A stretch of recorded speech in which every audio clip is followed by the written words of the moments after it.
काळंबावाडी धरणाला मागील 2 वर्ष गळती सुरू असून सध्या प्रति सेकंद 277 लिटर इतकं पाणी वाया जात आहे.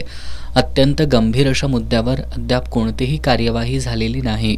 याबाबत आमदार सतेज पाटील यांनी आज पॉइंट ऑफ इन्फॉर्मेशनच्या माध्यमातून सभागृहाचं लक्ष वेधलं.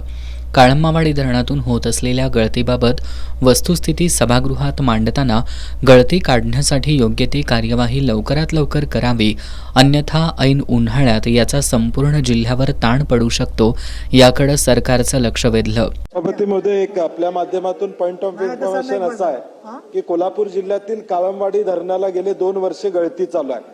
आता सुद्धा प्रति सेकंद 277 लिटर पाणी या काळंबावाडी धरणातून या ठिकाणी जात आहे. तर ते गळती थांबवण्यासाठी महत्वाचा विषय आहे. अजून त्याच्यावर कुठलीही कारवाई त्या ठिकाणी झालेली नाही. सरकारचं या ठिकाणी लक्ष वेधू इच्छिते की लवकरात लवकर कारवाई व्हावी, आणि नाहीतर उन्हाळ्याला पुन्हा संपूर्ण जिल्ह्यावर याचा ताण पडू शकतो. हे आपल्या माध्यमातून सरकारला मी निदर्शनास आणून देतो. यावर उत्तर देताना मंत्री गिरीश महाजन यांनी जलसंपदा विभागाला गळती काढण्यासाठी कार्यवाही करण्यासंदर्भात सूचना करण्यात येईल असं सांगितलं.